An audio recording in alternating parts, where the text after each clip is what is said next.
Hello everyone, आज हम अपना एचएसएससी का पेपर नंबर 16 डिस्कस करेंगे। वो कह रहा है फर्स्ट क्वेश्चन, 250 मीटर लंबाई की एक ट्रेन एक खंबे को 12 सेकंड में पार करती है तो उस ट्रेन की प्रति घंटा गति किलोमीटर में है। देखिए ट्रेन की लंबाई हमें भैया कितनी दे रखी है, 250 मीटर, और मैंने बता रखा है जो लंबाई होती है वो किसके इक्वल होती है, दूरी के, और टाइम कितना दे रखा है, 12 सेकेंड। तो चाल क्या होता है, दूरी अपन समय, तो दूरी कितनी है 250 मीटर और समय कितना है 12 सेकेंड। तो हमारे पास जो दूर चाल आ गई वो क्या आ गई, 250/12 मीटर पर सेकेंड हमारे पास चाल आ गई। और आपको पता है 250/12 मीटर पर सेकेंड आ गई, 250/12 मीटर पर सेकेंड हमारे पास आ गया। और आपको पता है कि जो ट्रेन की गति है वो किस में पूछ रहा है हमसे, किलोमीटर पर आवर में। तो किलोमीटर पर आवर में बदलेंगे तो हम किससे मल्टीप्लाई करते हैं, 18/5 से। तो देखिए 6 2 जा 12 और 6 3 जा 18। अब 5 से इसको काटा, 5 5 जा 25, 0। और देखिए 2 से 50 को काटा, 2 2 जा 4 और 2 5 जा 20, 25 इंटू 3 कितना हो गया, 75 किलोमीटर पर आवर हमारा आंसर हो गया। आई होप आप समझ पा रहे होंगे। नेक्स्ट क्वेश्चन नंबर 2 की बात करते हैं। वो कह रहा है 15/13 divide by 17/39 multiply by 102 divide by 8 is equal to question mark. अब आपको पता है जब भी कोई सब बोडो मास की बात करेंगे सबसे पहले तो बोडो मास में ब्रैकेट होता है, फिर ऑफ होता है, फिर डिवाइड, फिर मल्टीप्लाई, फिर ऐड, फिर सब्सट्रैक्ट। तो सबसे पहले इसमें डिवाइड और मल्टीप्लाई में डिवाइड करेंगे। तो देखो 15/13 इसको अपोजिट करेंगे तो मल्टीप्लाई में हो जाएगा 39/17 इंटू 102 डिवाइड बाई 8। ठीक है भैया, 13 3 जा 39 और 17 6 जा 102। और देखिए 2 4 जा 8 और 2 3 जा 6। अब 4 यहाँ से 4 अपोन में बच गया। अब देखो 15 इंटू 3 इंटू 3, तो 15 9 जा 135 अपोन 4 हमारा आंसर आ गया। आई होप आप समझ पा रहे होंगे। क्वेश्चन नंबर नेक्स्ट क्वेश्चन है क्वेश्चन नंबर 3। तो कह रहा है 5/6 1/2 3/4 का एलसीएम पूछ रहा है हमसे। तो देखिए 5 1 3 का एलसीएम की बात करेंगे तो 5 1 3 का एलसीएम मैंने यहाँ निकाला, 5 1 जा 5 1 और 5 3 बच गया, 3 1 जा 3। तो 5 इंटू 3 कितना होता है भैया, 15। आई होप आप समझ। अब देखिए 6 यहाँ 6 है, यहाँ 2 है, यहाँ 4 है, उसका क्या निकालेंगे, एचसीएफ। तो 6 2 4 का एचसीएफ कितना हो गया, देखिए 2 को 2 से डिवाइड किया, 2 1 जा 2 कैंसिल आउट हो गया, 2 3 जा 6 और 2 4 जा 2। देखो तीनों में 2 से डिवाइड हो रहे तो उस वैल्यू का एचसीएफ कितना आ जाएगा, 2। तो एलसीएम क्या हो गया भैया, 15/2 हमारा एलसीएम हो गया। आई होप आप समझ पा रहे हो। हमारा नेक्स्ट क्वेश्चन नंबर 4 है। देखिए वो कह रहा है यदि 6 की power 2x is equal to 1296 हो तो x इज इक्वल टू क्या होगा। तो देखिए 6 की पावर 2x है और ये 1296 को मैं अगर 6 के टेबल में बदलूंगा, 6 2 जा 12, 6 1 जा 6, 6 6 जा 36, फिर 6 से डिवाइड किया, 6 3 जा 18, 6 6 जा 36, फिर 6 से किया, 6 6 जा 36, 6 6 जा 1। तो देखो 1 2 3 4 कितने टाइम्स 4 6 आ रहा है, 4 टाइम। तो 6 की power 2x is equal to 1296 को 6 की पावर 4 लिख दिया। देखिए a की power m is equal to a की पावर n। देखो यहाँ दोनों के बेस सेम है तो ऊपर की दोनों वैल्यू इक्वल हो जाएगी, m is equal to n हो जाएगा। तो देखो 2x इज इक्वल टू क्या हो जाएगा, 4, 2 2 जा 4, तो हमारी x की वैल्यू कितनी आ जाएगी, 2। आई होप आप समझ पा रहे होंगे। नेक्स्ट क्वेश्चन है क्वेश्चन नंबर 5। देखिए वो कह रहे हैं निम्न में से कौन सा बिंदु तीसरे क्वाड्रेंट या वृत्तपाद में आता है। देखिए मैंने ऐसे क्वाड्रेंट लिया, ये फर्स्ट क्वाड्रेंट है, ये सेकंड, ये थर्ड और ये फोर्थ। देखिए फर्स्ट क्वाड्रेंट में ये एक्स है, ये वाई है, ये एक्स डैश है, ये वाई डैश है। देखिए फर्स्ट क्वाड्रेंट में दोनों क्या होते हैं, वैल्यू एक्स और वाई की पॉजिटिव। सेकंड में एक्स की नेगेटिव होती है, वाई की पॉजिटिव। थर्ड में दोनों एक्स और वाई दोनों के नेगेटिव। फोर्थ में एक्स की पॉजिटिव, वाई की नेगेटिव। देखो मैंने यहाँ पे लिख दिया है आपको समझाने के लिए कि फर्स्ट में X positive Y positive, second में X negative Y positive, third में X negative Y negative, fourth में एक्स पॉजिटिव वाई नेगेटिव। ठीक है भैया। अब थर्ड क्वाड्रेंट की बात कर रहा है वो, थर्ड क्वाड्रेंट। और थर्ड क्वाड्रेंट में देखो दोनों वैल्यू क्या होती है, माइनस। देखो एक्स और वाई माइनस। तो देखो थर्ड क्वाड्रेंट में दोनों वैल्यू माइनस होनी चाहिए, तो दोनों वैल्यू माइनस में इनमें से किस में दिख रही है आपको? सी ऑप्शन में देखो, y माइनस का मतलब x माइनस का 2 और y माइनस का 3, तो कौन सा आंसर हो जाएगा? r is equal to -2 -3। I hope आप समझ पा रहे होंगे। नेक्स्ट क्वेश्चन की बात करते हैं, क्वेश्चन नंबर 6 की। वो कह रहा है 1/2 plus 1/2 multiply by 1/2 is equal to question mark. आपको पता है बोर्डो मास की बात करेंगे तो सबसे पहले क्या होता है? डिवाइड, मल्टीप्लाई, ऐड और सब्सट्रैक्ट। तो सबसे पहले मल्टीप्लाई करेंगे, 1 1 जा 1 और 2 2 जा 4। देखो यहाँ पे 2 और 4 का एलसीएम क्या हो गया? 4।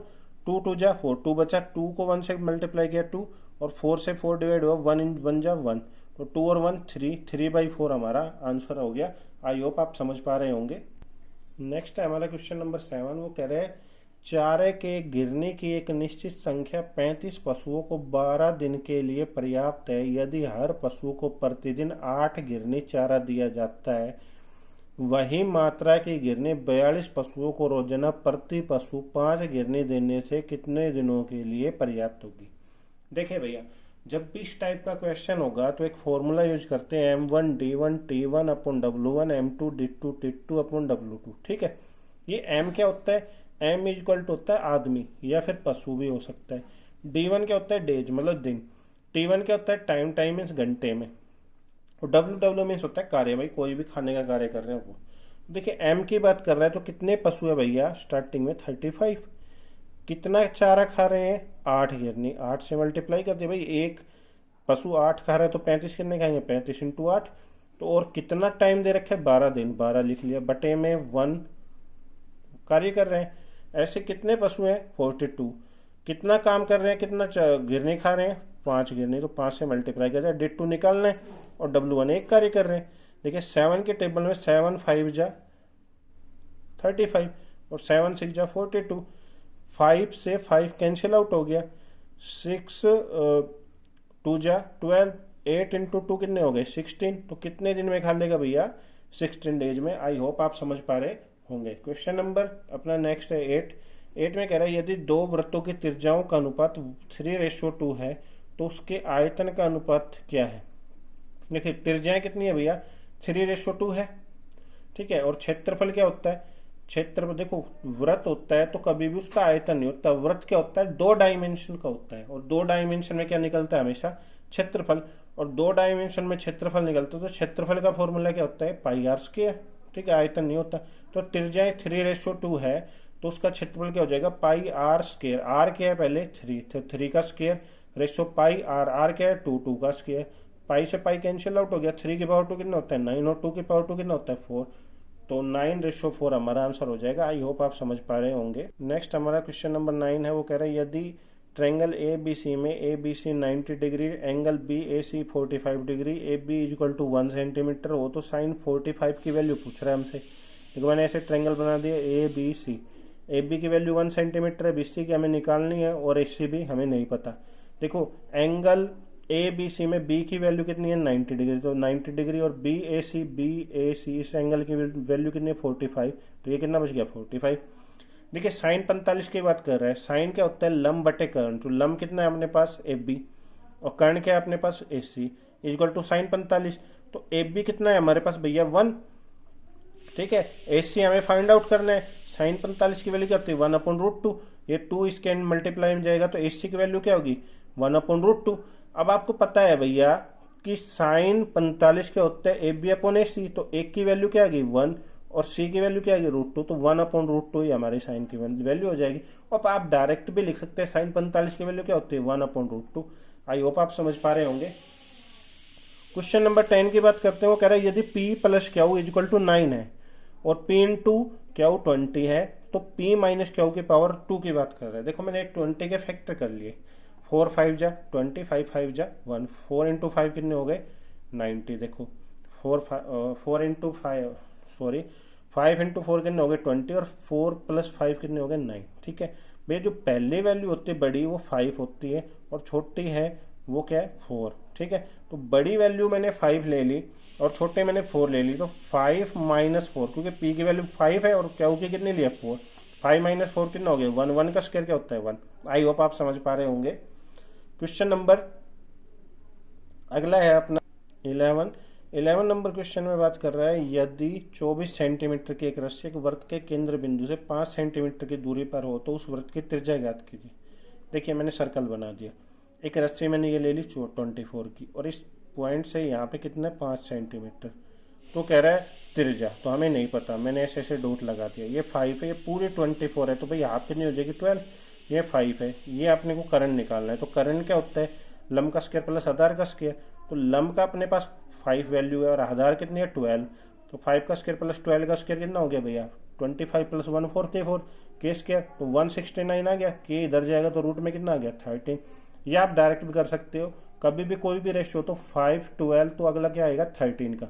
अगर 5 12 13 की बात करें, 12 और 13 दे रखे तो क्या आएगा 5 और 12 दे रखा तो क्या आएगा 13, और 13 और 5 दे रखा तो क्या आएगा 12। आई होप आप समझ पा रहे होंगे। तो वृत्त की त्रिज्या कितनी आ जाएगी भैया 13 सेंटीमीटर। आई होप आप समझ पा रहे होंगे। क्वेश्चन नंबर 12 की बात कर रहे हैं, वो कह रहा है यदि log 3 इज इक्वल टू 0.4771 है तो log 27 किसके इक्वल होगा। ठीक है भैया, देखो log में जब भी ऐसा कोई क्वेश्चन हो तो log 27 के फैक्टर करते हैं। 27 को फैक्टर करेंगे, 3 9 जा 3 3 3 जा फिर 3 1 जा, तो 27 3 की पावर 3 होती है, मैंने यहाँ लिख दिया log 3 की पावर 3। ठीक है, अब देखो पावर 3 है, ये कहाँ चल जाएगा आगे, ये रूल है इसका, तो ये 3 उठ के आगे चल जाएगा, तो क्या बच जाएगा 3 log 3। अब log 3 की वैल्यू क्या है अपने पास भैया 0.4771, मैंने 3 से मल्टीप्लाई कर दिया, 3 इंटू में 0.4771। अगर मैं इसको 3 से मल्टीप्लाई करता हूँ तो मेरे पास क्या आ जाएगा 1.4313। ठीक है, आई होप आप समझ पा रहे होंगे।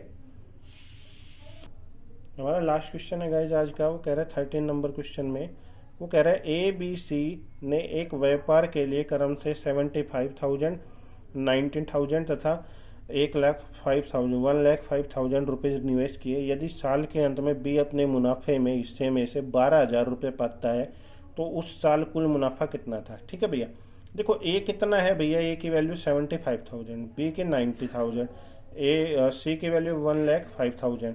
ठीक है, जब भी साल की बात करता है, अगर 2 साल की बात करता तो हम 24 से मल्टीप्लाई करते हैं, मंथ से मल्टीप्लाई करेंगे, और 1 ईयर की करेगा तो 12 12 12 से। ठीक है, 3 0 से तीनों के 3 0 कैंसिल आउट हो गए, 12 12 12 कैंसिल आउट हो गए। 15 के टेबल में 15 5 जा 75, 15 6 जा 90, 15 7 जा 105। ठीक है भैया, अब देखो उसने कुल की बात नहीं की, लेकिन मैं अभी एक बार जगह लिख लेता हूँ, 5 6 7 मतलब कुल वैल्यू कितनी है 18, लेकिन उसने क्या कहा है B अपने मुनाफे में से 12,000 रुपये पाता है, तो B की वैल्यू कितनी है भैया 6, और B पा कितना रहा है 12,000, 6 की वैल्यू 12,000 हो गई। ठीक है, आई होप समझ पा रहे होंगे आप। तो 1 की वैल्यू कितनी आ गई 2,000।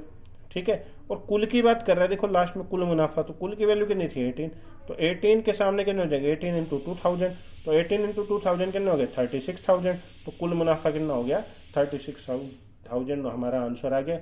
गाइज आई होप आपको समझ में आ रहा होगा। तो अगर आपको समझ में आ रहा है तो प्लीज़ लाइक कर दीजिए, जिसने सब्सक्राइब नहीं किया वो सब्सक्राइब कर दीजिए, और जिसने और हो सके तो प्लीज़ शेयर कर दीजिए, ताकि मैक्सिमम लोग हमारे चैनल पे ऐड हो सके। Thank you guys and have a nice day.